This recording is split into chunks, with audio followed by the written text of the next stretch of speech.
Good afternoon. Good afternoon. So how are y'all today?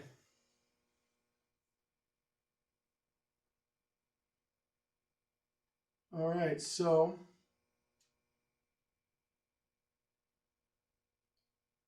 looks like everybody's here. So did anybody do anything amazing over the weekend? No, I completed a Spartan race. It was a super. You played in what kind of races? It was a Spartan race. It's a race over 6 miles with like 20-something obstacles that you have to complete. Nice. You had to like defeat some Persians or something on the way?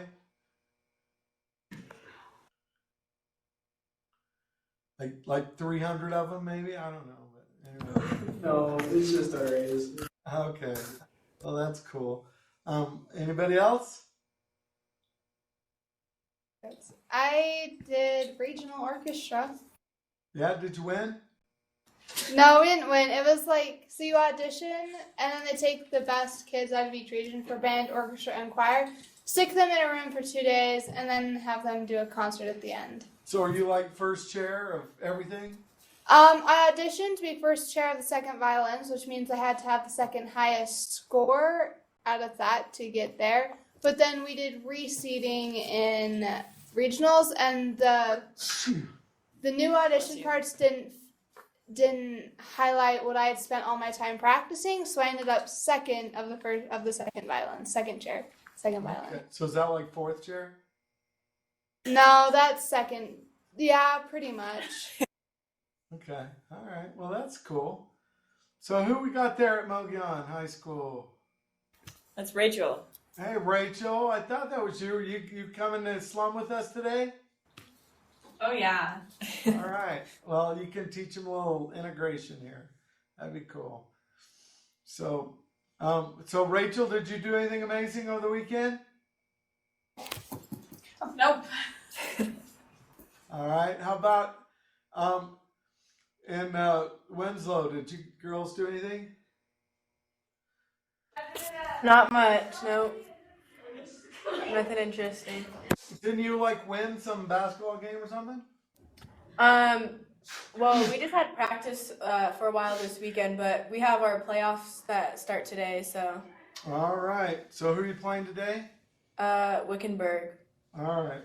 That's awesome. Yeah. You Yeah. got them. So remember, when it comes to the playoffs, don't pass the ball. It's all on you. The rest of them aren't going to be as good as you. So just as soon as you get the ball, shoot or take it to the hoop. Don't give up the rock. Okay. Just Okay. put it all on your shoulders. Okay. Don't worry about what the coach says. Just be the girl. Okay. All right. So that's my advice to you guys when it comes to playoff time. Just, remember there's no I in team, but there is a me. So anyway, I'm just kidding. Listen to your coach. All right. Well, let's go ahead. Mr. Strong, Oh, yes. we have a sub today, so we don't have the notes for, Yikes. yeah. Well, let's see. Okay. Shit, boy, something's going on Bless here. you. Thank you. Well, let's see. Do you have, if I pop it to the middle, could you print it out or just, actually, here's the thing is that there's really not a whole lot of notes for today. I'll just give you a little extra time to write stuff down. The time for today is going to be reviewing our integration techniques. That's kind of what today's lesson is about. So there's actually not even a whole lot of new stuff. It's just kind of putting it all together. So just kind of write down the blanks for now, and then when you get the sheet or whatever, you'll figure it out. Okay. You'll be just fine. It's not like we're not going to go through a whole lot today. I mean, as far as notes anyway. So, all right. Well, let's. Mr. Strong, Yes. I also have a question. Okay. Our grades are like Like super low, and I think that they kind of I think that it just got messed up because the averages don't add up really. Yeah. So what it is that so I checked and I recognized that like last week, and we hadn't really even taken a test yet. So really, all you need to worry about right now is just look at your quiz average. That's your score right now. Okay, and then as we start getting grades in for like the tests and so on, then hopefully that once it gets that test score in, then it should. I'm hoping it should work after that. But I kind of played with it a little bit last week, and I'm not quite sure why, except that what it is it's counting for tests and maybe even your midterm, it's counting zeros. So instead of, but your quiz average, I calculated, and your quiz average is correct. And so since that's all we've done so far, and I'm hoping after we get that chapter 7 test in there, then it'll work out. I hope it doesn't wait till the midterm. But if after the chapter 7 test, if it doesn't rectify itself, then I'll take a look at it again. But that's what's happening, is it's counting zeros for your tests. Okay, thank you. Sure. And thanks for letting me know. And like I say, I'll take a look at it tomorrow. So do remember, so tomorrow we do have the chapter 7 test. Let's see. Okay, so let's see, there was one thing I wanted to say about it is that there was, you know how it randomly selects questions? There was one girl where it selected the same question twice. And it's not supposed to do that. But if for some reason that does happen, then just answer it. Okay, don't like skip it or leave it blank and say, I already answered that. Just go ahead and answer it, and hopefully you'll get it right both times. But that's kind of weird. I'm not sure why that happened. But then when she took it the second time, then it didn't do that. So I'm not sure. It's not supposed to repeat any questions. So, but apparently, has that ever happened to you guys ever before on any of the quizzes? Have you had the same question twice in one quiz? No. Okay. Yeah, now I do know that like when you take it the second attempt, a lot of times you might have the same exact quiz, or you should have probably at least 4 of the questions over again, but not twice in the same quiz. That's kind of wacky. So anyway. All right, anything else? Yeah, Mr. Strong, I wasn't able to take the 7.7 quiz because I was in Phoenix all day yesterday, and I had internet connection to take the quiz. So can I just take it after class today? After class today, all right. Sure, 7.7. Yeah, I think I read that email right before I came in. All right, so 7.7, the quiz right after class. Okay. All right. Anything else? Okay. All right. Well, let's get started on techniques of integration. Mr. Strong, Yes. can we take our chapter test on Thursday, right before class? Would that work Sure. out? Yeah, that'll be fine. Okay, so I guess let me make sure. I guess I've got all that. So Winslow, you want to take it at Thursday at 1:50. All right, and then Mogyan, you guys want to take it tomorrow at 10? Yep. And St. John's, you guys want to take it before class tomorrow? Yes. Can we? Sorry to be a pain. Can we take it at 1:30 on Thursday? So it's like a little bit before. Sure, 1:30 to 2:30. Okay. All right, and St. John's is 1:50 to 2:50. Okay.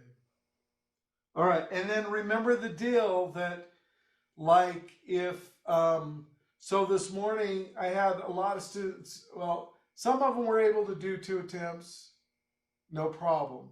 But there were other ones that, as it got near the end of time, they're like, should I start it? And I'm like, well, how many did you miss? And they're like, well, I got a 70, and they only have 15 minutes. So I just said, don't start it. We'll just do the second attempt later. Okay, so just kind of use your judgment. If you have more than, if you have more than 3 or 4 to fix and you only have 10 minutes, I wouldn't do it. I wouldn't start it. Okay? So I'll just leave that up to you as far as the second attempt. Okay? All right. Now, can we go? Can we start? All right. Yes. Thanks. All right. Okay, here we go. So, Chapter 8, Techniques of Integration. So, this whole chapter is on different integration techniques. All right. Now, so 8.1 is supposed to be a review of the integration techniques that we did back in Calc 1. Okay. So I like this section because it's a review of a lot of algebra tricks that help us with the calculus, with the integration. Okay. All right. So first of all, there's this on page 445. And I don't have you write all this down in your notes, but you can if you want. But on page 445, you should at least write down the page number. It has all the integral formulas that we've learned up to this point, including the integral of e to the u du, e to the u plus c, and so on. So you want to take a look at that. That's helpful in this whole chapter. All right, so the first thing I want to review is u substitution. So we often have to rewrite an integral to match a standard formula. And so usually the way that we do that is with u substitution.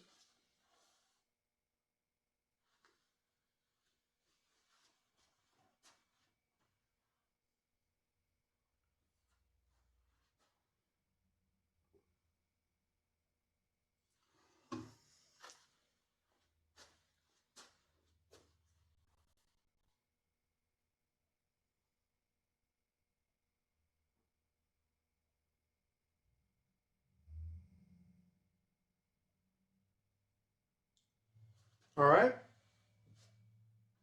So if you remember, oftentimes what we'll do here is like if we have stuff inside parentheses or a radical, that's what we'll pick to be u. Or maybe in an exponent or something like that. So you pick u to be, in this case, x squared minus 9x plus 9. And then you say, well, then the derivative of u, du, is 2x minus 9 dx. Well, if you look, that's exactly what we have in the numerator. So then when we do our u substitution, this ends up being 1 over the square root of u, or u to the negative 1/2, and then the numerator is du. Now we use the power rule in reverse, the anti-power rule. So for integration, remember we add 1 to the exponent and then divide by the new exponent. So then that will be u to the 1/2 divided by 1/2 plus c. And then divided by 1/2 is the same as multiplying by 2. So we get 2u to the 1/2 plus c. And then finally we replace what u was, which is x squared minus 9x plus 1. And that's our answer.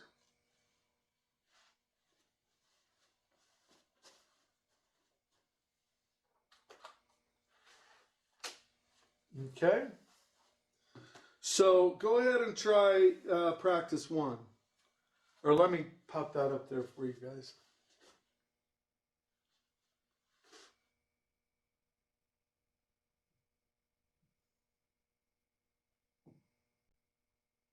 Okay, so try that one.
Do you want me to answer it? Or? Yes, please. Okay, so I got 2 times the square root of x squared minus 5x plus 11 plus c. Okay. All right. How about, did you have to the 1/2 power? See, I just put the square root in instead of the one. Square. Yeah. So like this. That's fine. Yeah. Yeah, either of those is great. Okay. All right. Any questions on that? Okay. Good job.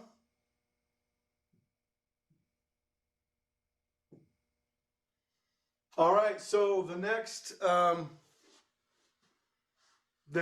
trick is to complete the square. So you might remember we did those a couple of lessons ago.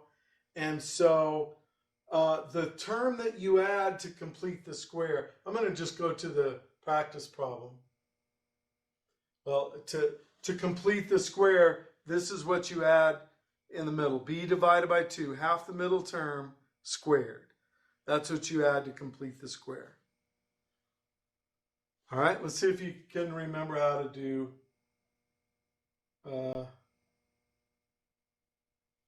let's see. Well, we'll see if we need to go through another example. But let's see if you can do this one.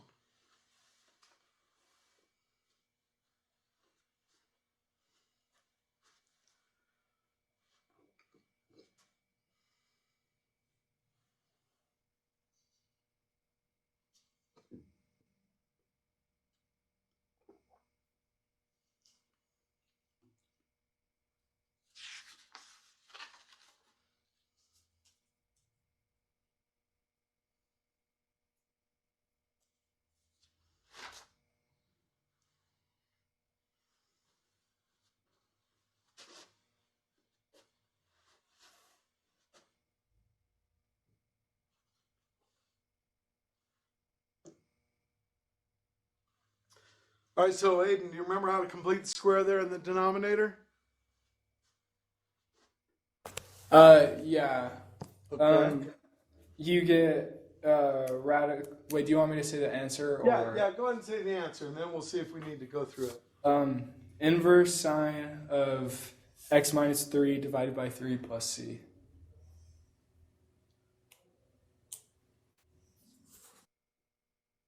Excellent. So when you complete the square, you get 9 minus x minus 3 squared. So that's the a squared minus u squared, and underneath the radical, that's inverse sine of u over a. So that's where you got the x minus 3 over 3 plus c. So great job.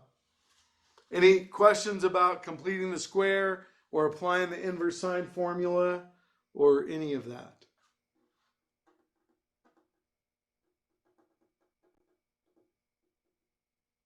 All right.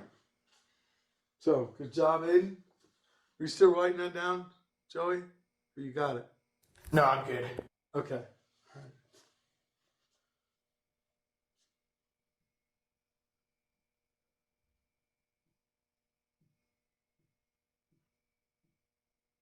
All right. The next little algebra trick is using a trig identity. And so the one that we're going to use in this next problem is the sign addition formula.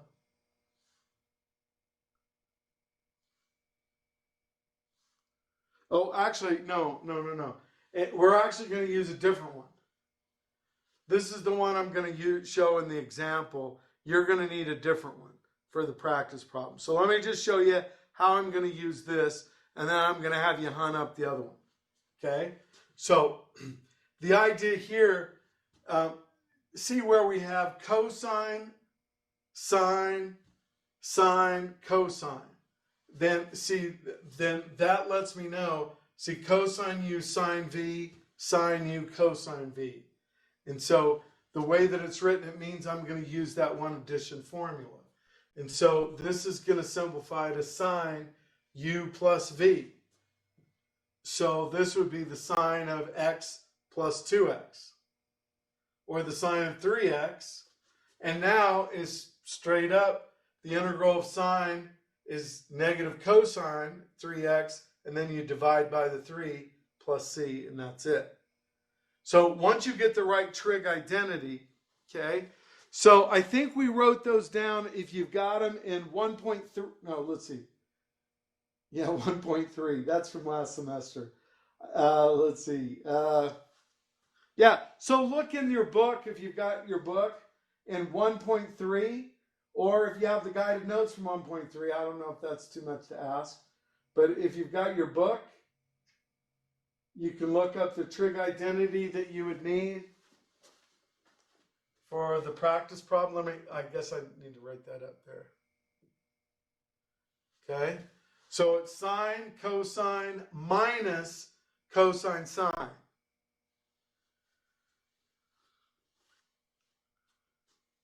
So when anybody sees the trig identity you need, holler. Let's see, they might,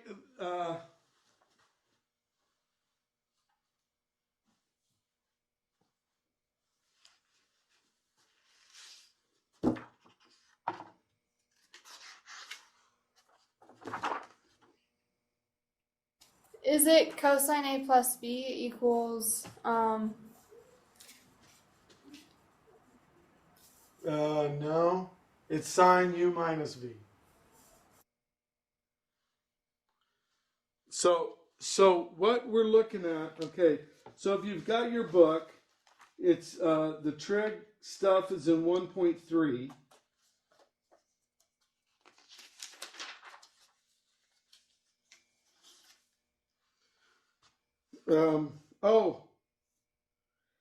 You know what? You might be right. They just have they don't have the signs in there. So the sign, so you, for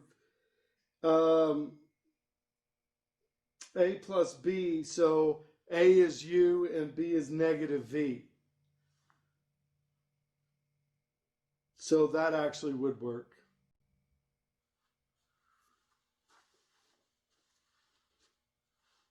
So you were right, Joran.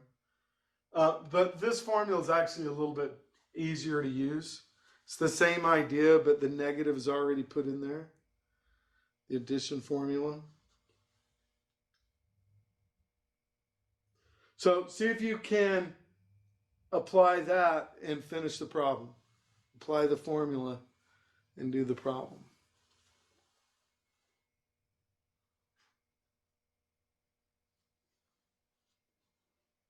You got some an angel whispering over your shoulder, Chloe?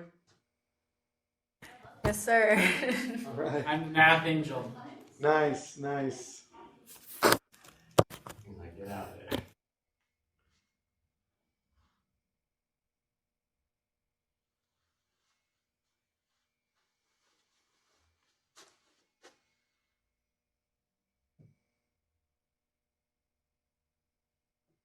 All right, Skylar, good thing you got a math angel.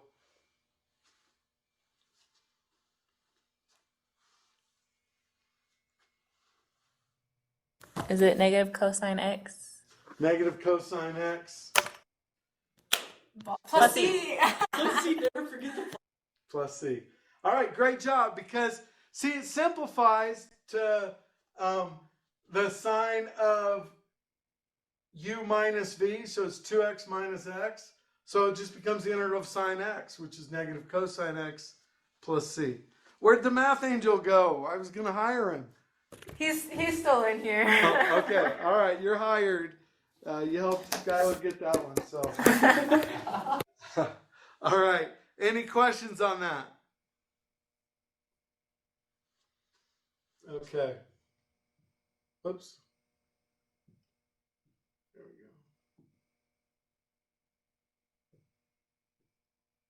go. Okay.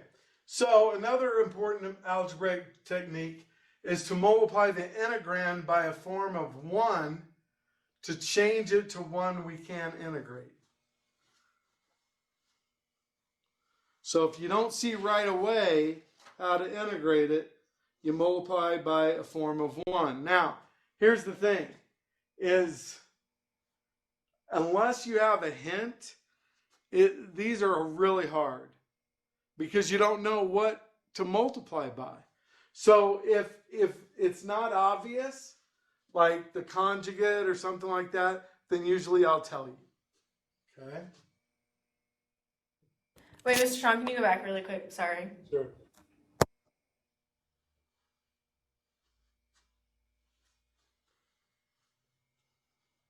Okay, you're good. Okay.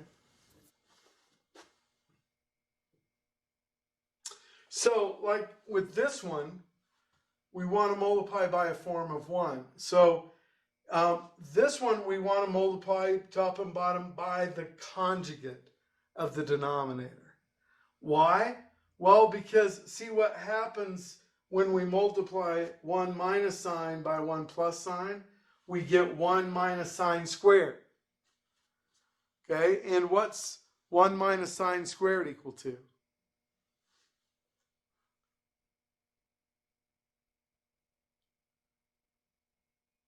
cosine squared. Cosine squared.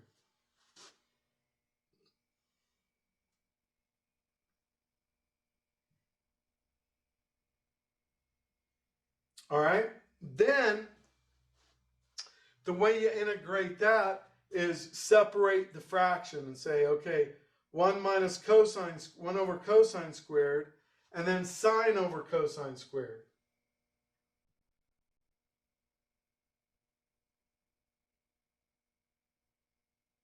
Now, this looks like it's getting worse, but we're actually one step away from maybe seeing what to do here. Is 1 over cosine squared, that's secant squared. And then sine, well, 1 over cosine is secant, sine over cosine is tangent, so this ends up as secant tangent. Now, hopefully when you see those as integrals, you remember what those integrals are. The integral of secant squared is tangent. The integral of secant tangent is secant.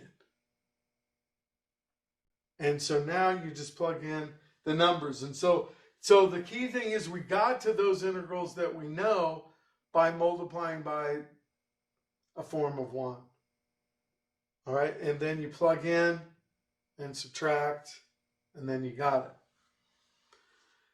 Now, remember that also, as far as techniques of integration, when you have limits of integration, you can always check that with your calculator, okay? So you plug it in the calculator to see if you can get it that way. All right, well, let's look at practice 4. Practice 4 looks absolutely awful. So we're just trying to integrate cosecant of x. But the hint says multiply the integrand by cosecant x plus cotangent x over cosecant x plus cotangent x. So see if you can do that. Actually, do you know what? Okay, there's another way to do this problem. The other way is this is actually on our table that I started off the period with, the class. So if you can find it on that table, that's another way you can do this problem.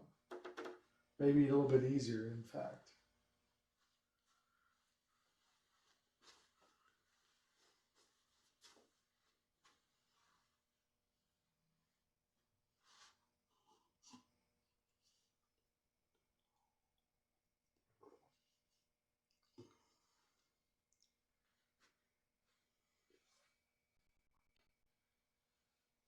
But yeah, you have to have the book.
All right, so Chloe, did you find it on the table?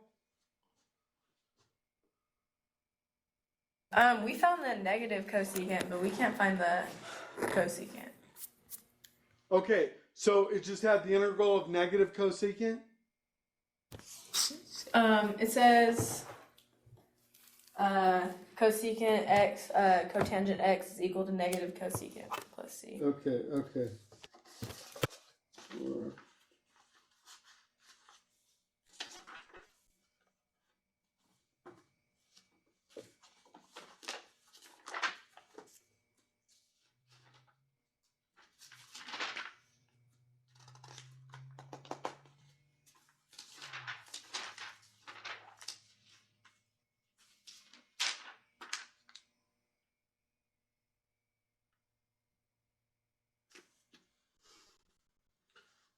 No, number 15. Oh, I Okay. I didn't even see that. Thank you. Okay. So this one, if and sometimes I'll throw one of these up like on the quiz that's right from one of these tables. And so you just find it. So the answer then, so you can, this is actually how you prove it, how you derive it, is if you multiply by the form of 1 and then you use substitution, then you can get the negative natural log of cosecant x plus cotangent x. And that's how they do it. But that's the answer in the table. So this is on page 4 45, number 15. So if you can look up the table, then you don't have to do all the algebra. But again, just showing you the algebra, if you multiply by that form of 1, then you do the U substitution and it comes out nicely. Okay, that's how they came up with the formula to begin with. Okay? Wait, Mr. Strong, can you say that Yes. one more? You bet.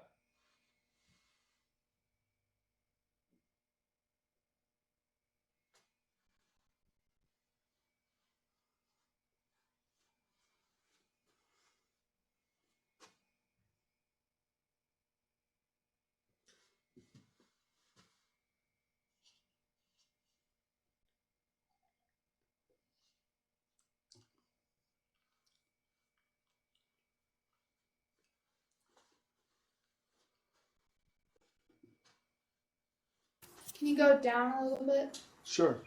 Yeah, it just has the final answer. Okay, thank you. So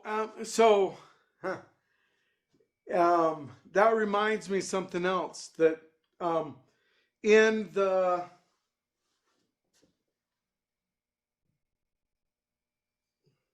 let me just give you a quick reminder. So one of the practice problems from chapter 7 is they would give you a problem like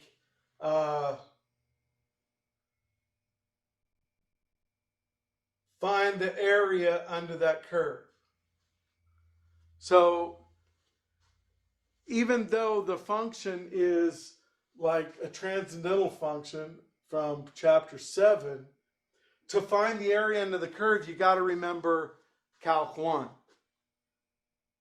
So I don't know if you did any of those, but I just want to remind you because that came up today. Anyone remember how to find the area under a curve? Integration. Yeah, integration. So this, you'd have the integral of e to the x dx. So you would integrate that from, let's say, 0 to 1. And you could put that in your calculator. Now, let's say if you had two functions that you're trying to find the area of this curve. This is, let's say this is y equals 1.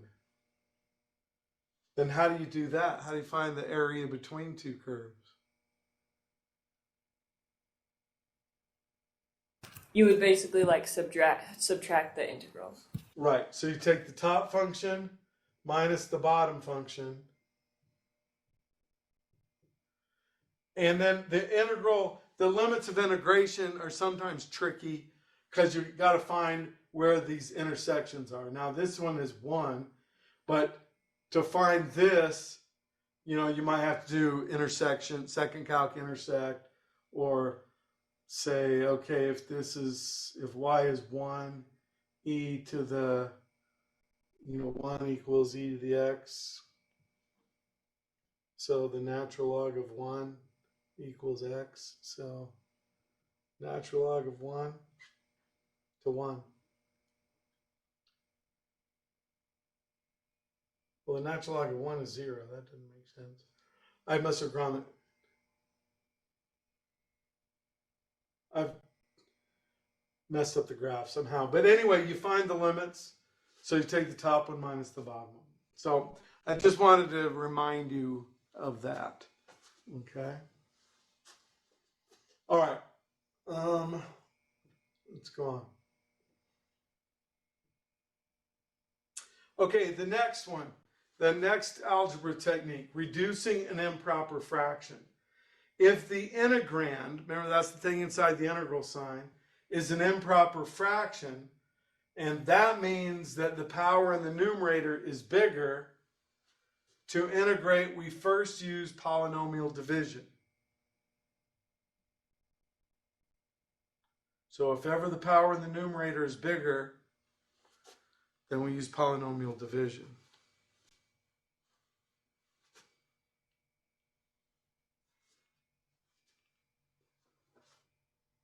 All right, so let's kind of remind ourselves how to do that. Wait, one more. Oh, Sorry, yeah. one more second. I'm sorry. That's right.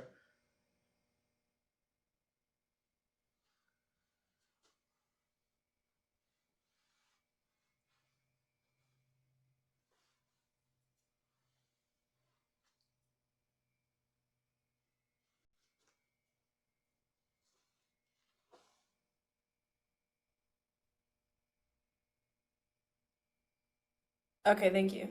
Sure. All right, so see here, the exponent is bigger in the numerator than the denominator. So that makes it an improper fraction. So then you set it up with polynomial division. And remember, with polynomial division, you have to have all the placeholders and you have to have them in descending order. So like here, in my dividend, I don't have a 0. So I had to have a 0 there. So you look at the leading terms and you say, well, what times 3x is 3x squared? And that would be x. And then you multiply through, and you get 3x squared plus 2x. Change the signs, boom, boom. This goes to 0, this goes to negative 9x. Bring down the 0. So you look at the leading terms again. What times 3x is negative 9x? And you get negative 3. So you multiply through and you get negative 9x minus 6. Change the signs. Boom, boom. The 9x cancels. The 6 is your remainder. So you write your remainder plus 6 over the divisor.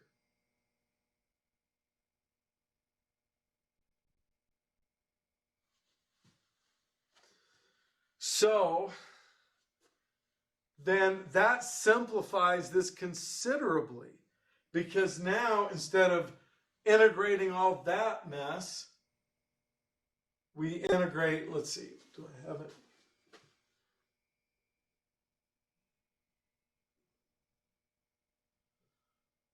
So now we're integrating the quotient x minus 3 plus 6 over 3x plus 2.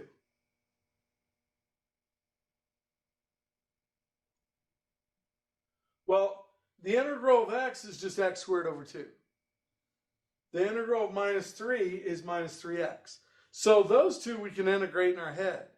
It's this last one that causes a little bit of work. So if you pick u to be your denominator, 3x plus 2, the du is just 3. So what I'm doing is I'm splitting the 6 into 2 times 3. So that I'll end up with du over u, which the integral of du over u is the natural log of the absolute value of u plus c. All right, so now we put it all together. We say the integral of x is x squared over 2. The integral of negative 3 is negative 3x. The integral of 6 over 3x plus 2, okay, I busted out the 2, so I have 2 times the natural log of the denominator, 3x plus 2 plus c.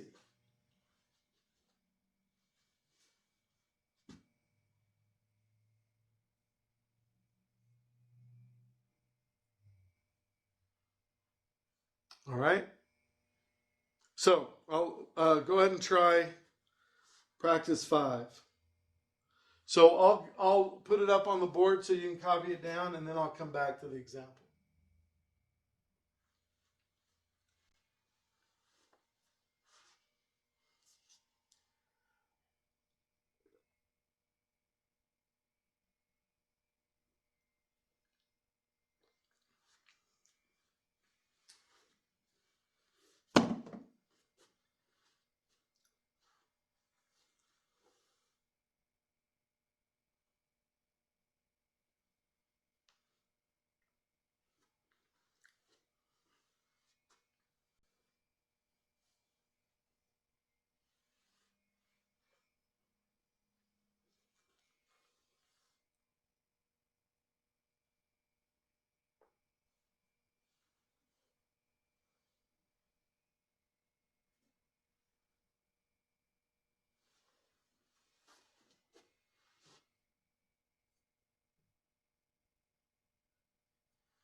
I don't know if I got it right, but I got x squared over 2 plus 5x plus 1 over 25 times the natural log of the absolute value of x plus 5 plus c. All right, so x squared over 2 plus 5x minus 25 times the natural log of the absolute value of x plus 5 plus c. I think that's what you said, right? Yeah, I said 1 over 25, but Same thing. Oh, wait. No. 1 over 25. Okay. So 25 is your remainder. So it's in the numerator. So when you let u be the denominator, x plus 5, the du is just 1. So you don't need that negative 25, so you just pull it out front.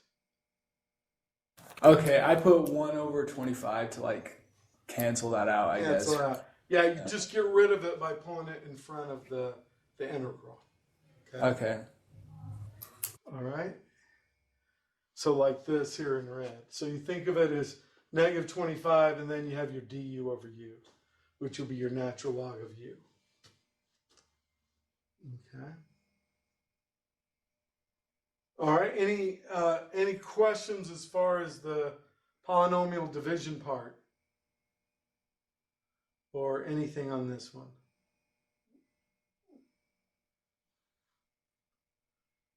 Okay. All right. Well, let's look at this. All right, separating a fraction. If the numerator is not a monomial, we can separate a fraction. And then let's just stop right there. So I don't think I'll be able to get through the next example. Okay. So test tomorrow or Thursday, either way, for some of you. And then, so then tomorrow we'll continue with this and then go into 8.2. So, do you know if, well, anyway. Okay, well, we'll see you guys tomorrow, okay? Have a great afternoon.